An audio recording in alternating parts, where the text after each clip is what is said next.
सोचिए, एक आदमी ने अपनी जिंदगी के 20 साल सिर्फ एक ही काम किया, वैन गॉग की पेंटिंग कॉपी करता रहा। 1 लाख से ज्यादा पेंटिंग बनाई और हर एक स्ट्रोक रट्टा मार लिया था। लेकिन जब वो पहली बार असली पेंटिंग के सामने खड़ा हुआ तो उसकी पूरी दुनिया टूट गई।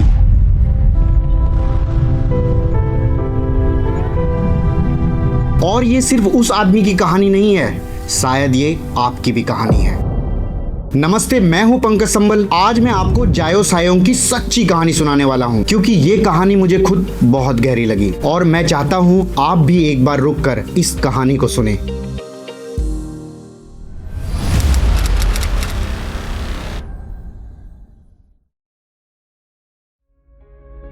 ये कहानी शुरू होती है चाइना के डैफन विलेज से। ये कोई आम गांव नहीं, ये दुनिया की सबसे बड़ी आर्ट फैक्ट्री है। एक वक्त था जब इस अकेले गांव में दुनिया की 70% ऑयल पेंटिंग बनती थी। दुनिया भर के होटल्स, ऑफिसेस और घर में जो पेंटिंग लगती है उनका बहुत बड़ा हिस्सा यहाँ से आता था। यहाँ कोई सुकून से बैठ के पेंटिंग नहीं करता, यहाँ असेंबली लाइन होती है। सोचिए, एक आर्टिस्ट वैन गॉग की आंखें पेंट करता है, सिर्फ आंखें, दिन भर सालों तक।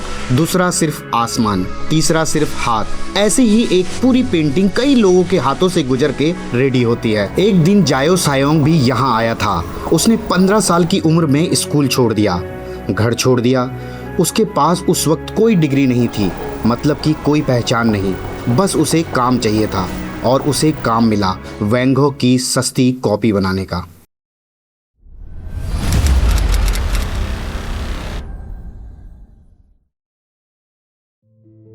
कितनी अजीब बात है ना, वैन गॉग अपनी पूरी जिंदगी में एक पेंटिंग भी ठीक से नहीं बेच पाए और आज उनके दर्द की कॉपी बेच के हजारों लोग अपना घर चला रहे हैं। जायो सुबह से शाम तक कॉपी करता रहता।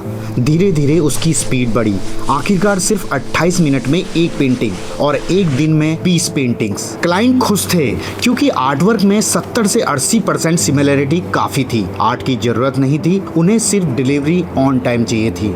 और इसी छोटे से स्टूडियो में जहां दिन में पेंटिंग होती थी, वहीं रात को खाना पकता था। साथ में जायो की बीवी भी रहती थी। वो जायो के सपने जानती थी कि वो सिर्फ कॉपी नहीं करना चाहता, लेकिन एक परिवार को चलाने के लिए सपने पीछे रखने पड़ते हैं। तो उसने कभी कुछ नहीं कहा, बस जायो के साथ रहती थी। ऐसे ही 20 साल निकल गए।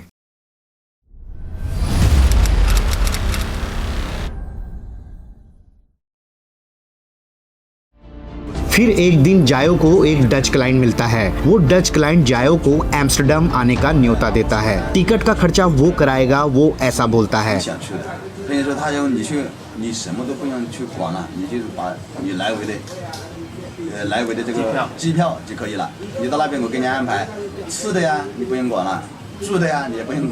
बीवी जो 20 सालों से हर चीज चुपचाप समझती रहती थी, उसने कहा, जा, ये सपना तो कम से कम देख ले। वीजा अप्रूव हुआ। जायो ने बैग बांधे। प्लेन में बैठे बैठे वो सोच रहा था, जिस पेंटिंग को मैंने 20 साल से सिर्फ किताबों में देखा है, कल उन्हें अपनी आंखों से देखूंगा। जब वो एम्स्टर्डम पहुंचा तो उसे लगा जैसे किसी पेंटिंग के अंदर घुस गया हो। साफ सड़कें, रंगीन मकान, बिल्कुल वैसे जैसे उसने कैनवास पर बनाए थे। एक मोड़ पे उसने अपनी ही एक पेंटिंग को दुकान की खिड़की में देखा और पहली बार उसका दिल खुश हो गया।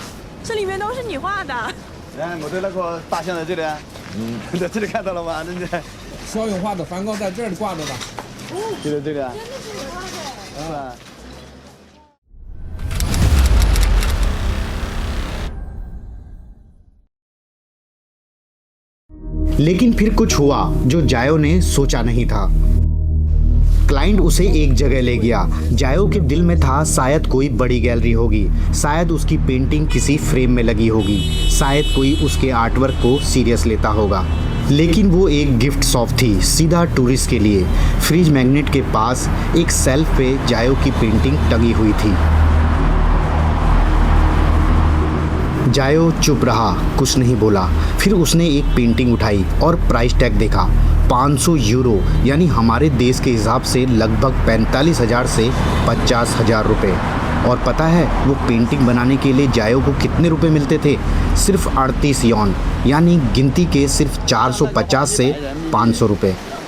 欧元是多少？8块。8块嘛，有8倍呢。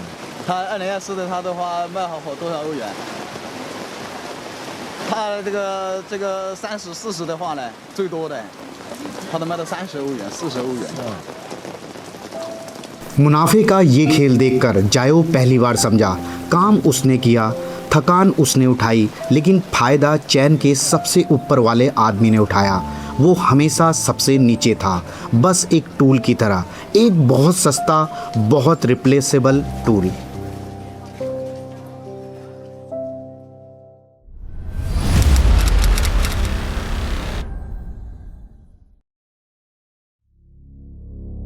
लेकिन असली पल अभी बाकी था। जायो फिर वहां से वैन गॉग के म्यूजियम गया और वहां उसने द बेडरूम को देखा। वही पेंटिंग जो उसने हजारों बार कॉपी की थी, लेकिन वहां खड़े होके उसके पांव कांपने लगे, क्योंकि वो पेंटिंग बिल्कुल अलग थी। क्योंकि उसने किताबों में जो देखा था, प्रिंट में जो देखा था, सब फ्लैट था, लेकिन असली कैनवास पे वहाँ वैन गॉग के वो मोटे मोटे खुरदरे स्ट्रोक थे। ऐसा लग रहा था जैसे रंग कैनवास से बाहर निकल के सांस ले रहे हो। पहली बार जायो को एहसास हुआ वैन गॉग ने सिर्फ रंग नहीं लगाए थे, उन्होंने अपनी पूरी जिंदगी, अपनी तड़प, अपना अकेलापन उन्हीं रंगों में झोंक दिया था।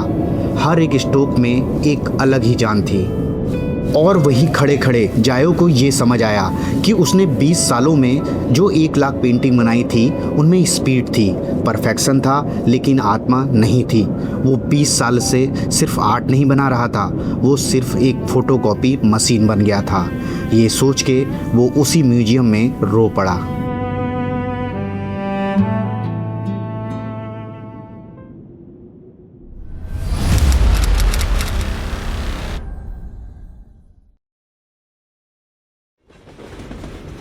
उसके बाद जायो पेरिस गया।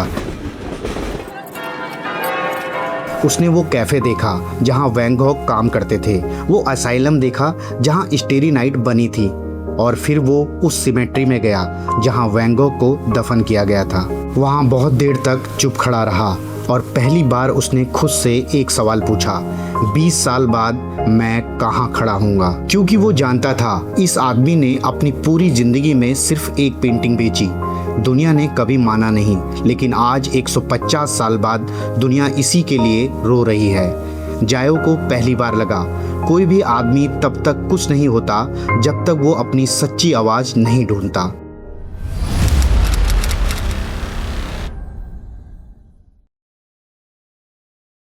और यहाँ मुझे वैन गॉग की वो बात याद आती है जो खुद उन्होंने अपने बारे में लिखी थी, मैं एक ऐसा इंसान हूँ जिसे दुनिया ने कभी काउंट नहीं किया, लेकिन एक दिन मेरा काम खुद बोलेगा कि इस कुछ नहीं के सीने में कितना कुछ था। वैन गॉग अपने वक्त में कुछ नहीं थे, सीओ भी पहले सिर्फ एक फैक्ट्री वर्कर था।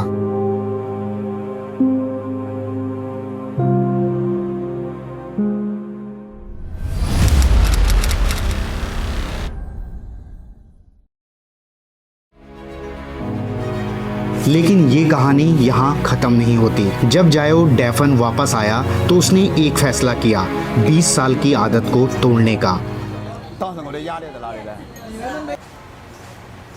包括现在海边一些马蹄梁都是用这个刀画的。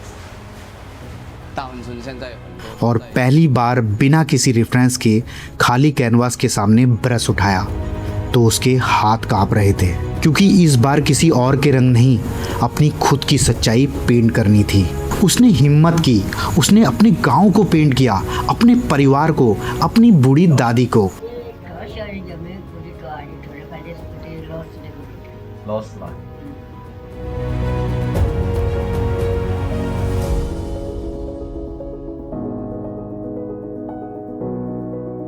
क्या इन पेंटिंग में वैन गॉग जैसी बात थी? शायद नहीं, लेकिन पहली बार ये पेंटिंग किसी की कॉपी नहीं थी। इनमें जायो की खुद की सच्चाई थी और ये काफ़ी था। आज भी जायो डेफन विलेज में अपनी गैलरी चलाता है।